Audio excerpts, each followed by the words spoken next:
आज लोकसभा में प्रश्नकाल को विपक्ष के द्वारा चलने नहीं दिया गया। समूचा विपक्ष और विशेषकर कांग्रेस पार्टी के इस प्रयास की मैं घोर निंदा करता हूं। अरुणाचल में 8 की देर रात और 9 की सुबह घटी घटनाओं का हवाला देते हुए विपक्ष ने बहुमूल्य प्रश्नकाल को स्थगित करवा दिया। इसका कोई औचित्य इसलिए नहीं था कि पार्लियामेंट्री अफेयर्स मिनिस्टर ने स्पष्टता से कह दिया था कि 12 बजे इस देश के रक्षा मंत्री श्री राजनाथ सिंह जी इस विषय पर सदन के सामने अपना बयान रखेंगे। जब बयान रखने की बात कर ही दी तो इसका कोई औचित्य नहीं था। मुझे भी थोड़ा आश्चर्य लगा। फिर मैंने प्रश्नकाल के सूची को देखा तो 5 नंबर का प्रश्न देखकर मैं इनकी चिंता समझ गया। 5 नंबर के प्रश्न है राजीव गांधी फाउंडेशन के FCRA रजिस्ट्रेशन को रद्द करने के बारे में।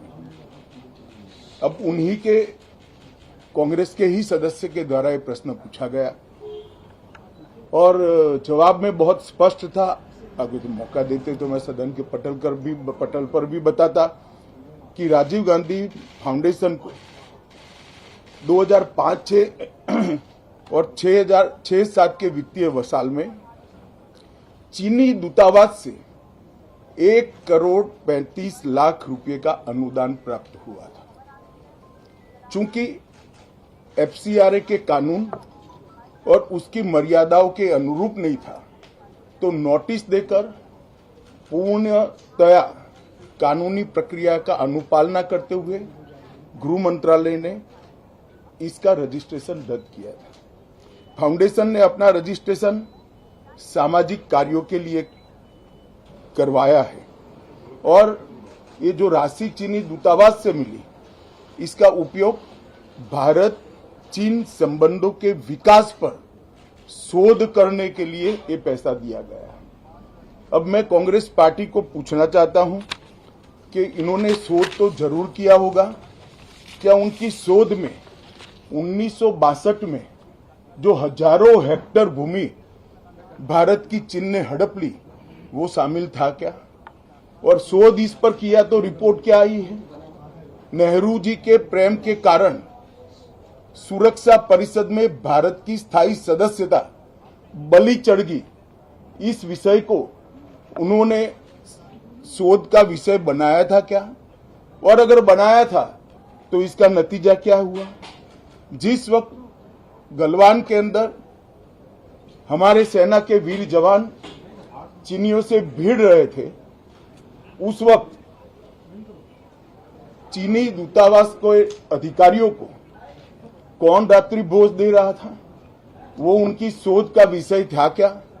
अगर था तो उसका नतीजा क्या हुआ?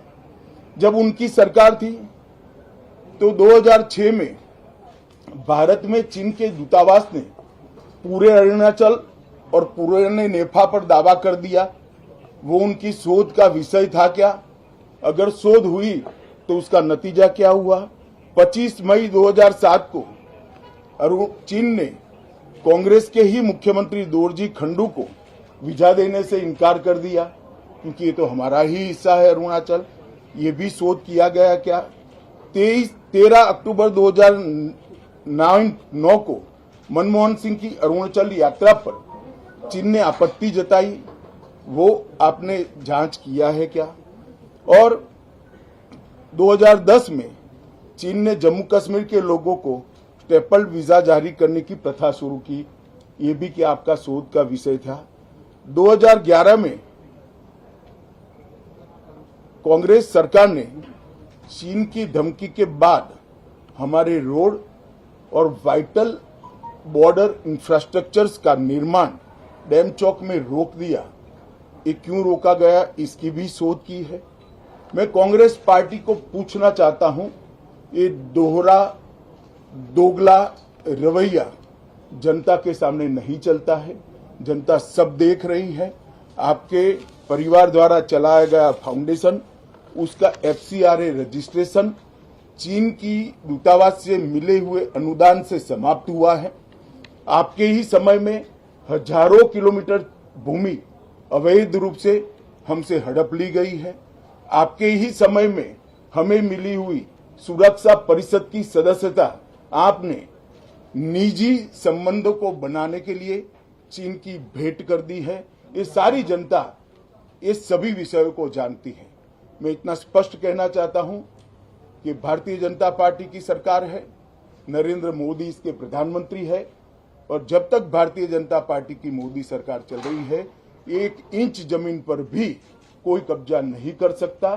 कल अपने सेना के जवानों ने जो 8 की देर रात को और 9 की सुबह को जो वीरता दिखाई है, मैं इसकी भूरी भूरी प्रशंसा करता हूं।